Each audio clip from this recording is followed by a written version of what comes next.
নমস্কার, welcome to the Phoenix news.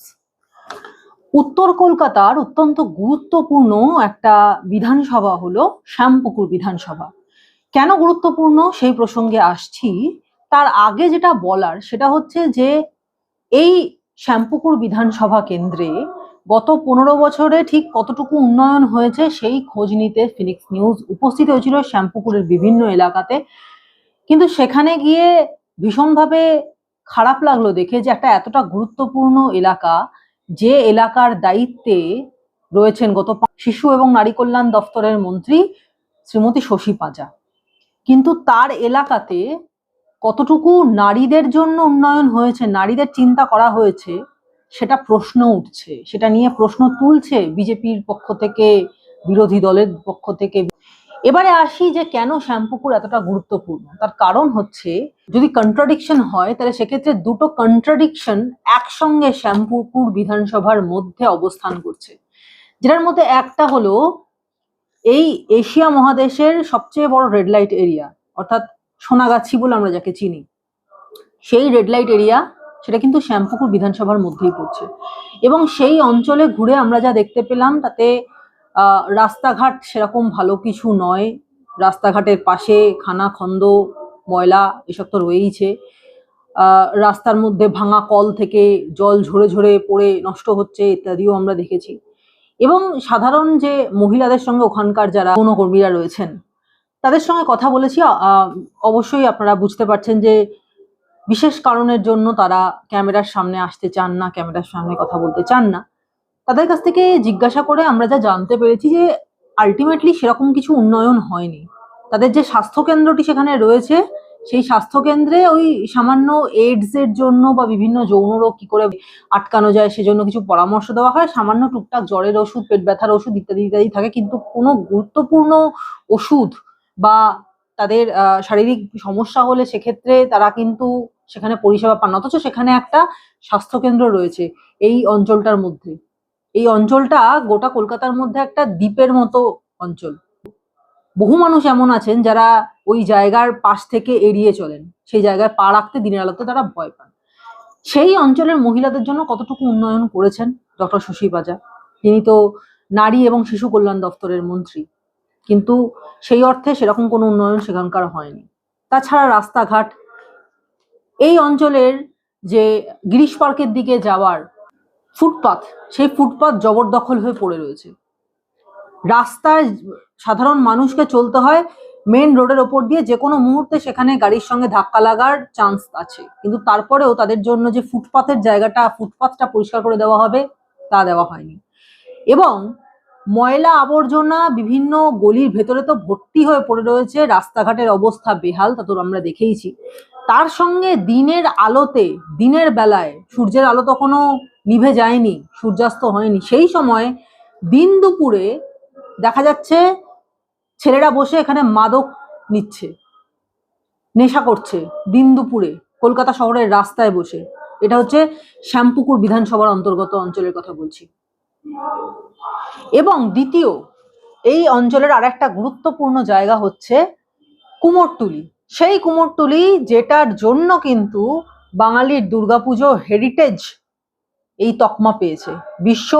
বিশ্বের কাছে বন্দিত বাঙালির যে দুর্গাপুজো, তার অনেক বড়, মানে তার প্রায় 70% কারণটাই হচ্ছে কুমোরটুলি। এখানেই হচ্ছে গিয়ে দুর্গাপুজোর আঁতুর ঘর। কারণ আমাদের দুর্গাপুজোয় বহিরঙ্গে যা সৌন্দর্যায়ন হয়, যা সাজানো হয়, যা থিম হয়, সব বোঝা গেল, কিন্তু এই থিমের শেষে ভেতরে ঢুকে যদি একটা মন ভরানোর মতো মাতৃমূর্তি না দেখা যায়, তাহলে দুর্গাপুজো একেবারেই দুর্গাপুজো নয়। এত থিম দেখে সবকিছুর পরে আলটিমেটলি মানুষের প্রয়োজন যেটা, মানুষের দেখার যেটা আকাঙ্ক্ষা, সেটা হচ্ছে গিয়ে মাতৃমূর্তি। এবং সেই মাতৃমূর্তি, বাঙালির হাতের মাটির যে মা দুর্গার অবয়ব তৈরি হয়, সেটাই কিন্তু মূলত সারা পৃথিবীর কাছে বাঙালির দুর্গাপুজোকে একটা গুরুত্বপূর্ণ জায়গা দিয়েছে। একটা আন্তরিকতার ছোঁয়া, এটা কিন্তু সারা বিশ্বে বন্দিত। এবং সেই কারণেই বারবার সারা পৃথিবী থেকে বহু মানুষ এই দুর্গাপুজোর সময় কলকাতায় আসেন দুর্গাপুজোর যে আমেজ সেটা গ্রহণ করতে, একটা আত্মীয়তা অনুভব করতে, এবং সেই আত্মীয়তার যে আতুর ঘর তাকে তৈরি করা হয় যে জায়গায়, সেই জায়গাটা থেকে যায় একেবারে অন্ধকারে।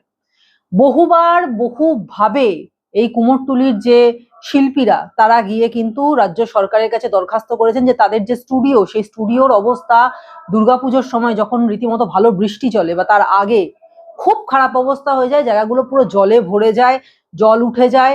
এবং দুর্গাপুজো যেহেতু এই সেপ্টেম্বরের পরে, অক্টোবর বা সেপ্টেম্বরের শেষের দিকে হয়, সুতরাং সেই সময় বৃষ্টি বাদল চলতেই থাকে। এই সময় এই কুমোরটুলির এই গলিগুলোর অবস্থা হয় একেবারে কদর্য, সাধারণ মানুষের পা ফেলার জায়গা থাকে না, এত সরু গলি, ময়লা নোংরা। বহুবার তাদের পক্ষ থেকে এই কুমোরদের পক্ষ থেকে, শিল্পীদের পক্ষ থেকে বারবার রাজ্য সরকারের কাছে আবেদন করা হয়েছে যে একটা মডেল তৈরি করা হোক, এই কুমোরটুলির উন্নয়ন করা হোক। কুমোরটুলির যে শিল্পীরা রয়েছেন তাদের যে স্টুডিও রয়েছে, সেই স্টুডিওগুলোর অবস্থা অত্যন্ত খারাপ। রাজ্য সরকার উদ্যোগ নিয়ে এরকম একটা গুরুত্বপূর্ণ আয়ের পথ এই জায়গায় রয়েছে, কুমোরটুলির উন্নয়নের জন্য রাজ্য সরকার উদ্যোগ নিক, কিন্তু ওই হচ্ছেই হবে, এইভাবেই চলে গেছে এতগুলো বছর। আদতে কিন্তু এই কুমোর পাড়ার, কলকাতার গুরুত্বপূর্ণ অঞ্চল, এই কুমোরটুলির কোনো উন্নয়ন হয়নি। যেমন অবস্থা আজ থেকে 10-15 বছর আগে ছিল, ঠিক তেমন অবস্থা এখনো রয়েছে, আদতেই কোনো উন্নয়ন হয়নি। এবং সেই কারণে এই অসুবিধের মধ্যেও কিন্তু কুমোররা নিজেদের কাজ করে চলেছেন। তো এই দুটো গুরুত্বপূর্ণ, মানে একদিকে নারীর পূজা, নারীকে কিভাবে শক্তি হিসেবে পুজো করা হয় তার আঁতুর ঘর, অন্যদিকে নারী কিভাবে পণ্য হয় তার জায়গা, অর্থাৎ একদিকে সোনাগাছি, অন্যদিকে কুমোরটুলি, এবং এই দুটো গুরুত্বপূর্ণ জায়গায় কিন্তু এই বিধানসভার মধ্যে পড়ছে, এই শ্যামপুকুর বিধানসভার মধ্যে। অথচ অবস্থা দেখুন, কোনো উন্নয়ন নেই, কিচ্ছু নেই। ওপরে ওপরে রাস্তাঘাটগুলো খুব পরিষ্কার ঝকঝকে, কিন্তু তারপরেও একটু নজর করলেই দেখা যাবে কোথাও তারের জঞ্জাল, কোথাও পুরো দখল হয়ে গেছে ফুটপাত। কুমোরটুলির সরু সরু গলি, এর মধ্যে যদি কোনোভাবে কোনো বিপদ ঘটে যায়, এখান থেকে বেরিয়ে আসতে আসতেই অর্ধেক মানুষের জীবন শেষ হয়ে যাবে। সোনাগাছি অঞ্চলে সার্বিক উন্নয়ন বলে কিছু নেই, স্বাস্থ্য ব্যবস্থার একেবারে হতদরিদ্র দশা। এটাই কি প্রাপ্য ছিল এই শ্যামপুকুর বিধানসভা কেন্দ্রের মানুষের? বিধায়ক, রাজ্যের নারী এবং শিশু কল্যাণ দপ্তরের মন্ত্রী, সেই বিধানসভার কেন্দ্রের এমন হতদরিদ্র দশা হয় কি করে? অবশ্য এ প্রশ্ন কিন্তু আমাদের রাজ্যের প্রত্যেকটা বিধানসভাতে এই প্রশ্ন উঠবেই, কারণ প্রত্যেকজন মন্ত্রী যারা আছেন তারা কোনো না কোনো বিধানসভার তো বিধায়ক বটেই, কিন্তু যে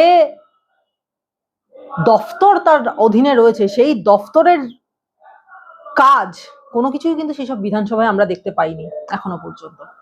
সুতরাং এই বিধানসভা কেন্দ্র থেকে এবং এই বিষয়গুলোকেই, এই কমতিগুলোকেই কিন্তু হাতিয়ার করছে বিজেপি, বিরোধী দল। এবং সেই কারণে এবছর 2026-এর বিধানসভা নির্বাচনে এই শ্যামপুকুর বিধানসভা কেন্দ্র থেকে বিজেপির আস্থা রয়েছে পূর্ণিমা চক্রবর্তীতে। এই পূর্ণিমা চক্রবর্তীকে, ইনি কিন্তু মিঠুন চক্রবর্তীর আশীর্বাদ ধন্যা, এবং তিনি বিজেপির পক্ষ থেকে দাঁড়িয়েছেন এই শ্যামপুকুর বিধানসভা কেন্দ্রে শশী পাজার বিরুদ্ধে। কিন্তু কতটা এখানে হাই ভোল্টেজ লড়াই হবে এটা প্রশ্ন থেকেই যাচ্ছে, তার কারণ শশী পাজা ইতিমধ্যেই রাজ্যের একটা গুরুত্বপূর্ণ পদে রয়েছেন, এই অঞ্চলের সঙ্গে খুব ভালোভাবে পরিচিত এবং তিনি চেনা মুখ। কিন্তু পূর্ণিমা চক্রবর্তী সেই অর্থে সেরকম কোনো চেনা মুখ নন, কিন্তু তারপরেও তিনি দাঁড়িয়েছেন এই বিধানসভা কেন্দ্র থেকে। এখন এটাই দেখার যে তিনি শশী পাজার দিকে তো জোরদার একটা চ্যালেঞ্জ ছুড়ে দিয়েছেন, কিন্তু এই চ্যালেঞ্জ তিনি নিজে জিততে পারবেন কিনা, এটা কিন্তু রীতিমতো এই বিধানসভা কেন্দ্রে, অর্থাৎ এই শ্যামপুকুর বিধানসভা কেন্দ্রে কিন্তু বিজেপির জন্য অত্যন্ত কঠিন লড়াই হতে চলেছে। তাহলেও যখন বিজেপি আস্থা রেখেছে এই প্রার্থীর ওপর, তখন নিশ্চয়ই কি এর মধ্যে কিছু একটা আলাদা আছে, কিছু বিশেষ আছে, যে জন্যই হয়তো এর ওপর আস্থা রাখা হয়েছে। কিন্তু এই আস্থার দাম তিনি দিতে পারবেন কিনা, এই বিধানসভা বিজেপির হাতের মুঠোয় আসবে কিনা, এই বিধানসভাতে গেরুয়া পতাকা উড়বে কিনা, সেটা কিন্তু আলটিমেটলি ঠিক করবেন এই অঞ্চলের সাধারণ মানুষ। এবং এবার আপনারা জানেন যে 2 দফাতেই ভোট সম্পূর্ণ হয়ে যাবে। দ্বিতীয় দফার ভোট 29 তারিখ এবং এই বিধানসভাতেও 29 তারিখেই ভোট। সুতরাং 29 তারিখ মানুষের কি রায় হয় এবং আলটিমেটলি গোটা রাজ্যের জন্য সাধারণ আম বাঙালির কি রায়, সেটা জানা যাবে 4 মে। এই বিধানসভায় এত অনুন্নয়নের পরেও, উন্নয়নের এত প্রয়োজন থাকার পরেও কি সত্যি সত্যি এই প্রয়োজন মেটানোর জন্য উন্নয়নের ধারা নতুন করে চালু করার জন্য বিজেপি এখানে জয়যুক্ত হয়, নাকি অনুন্নয়নের ধারা অব্যাহত রাখতে ফের তৃণমূলই এই অঞ্চলে ক্ষমতায় আসে?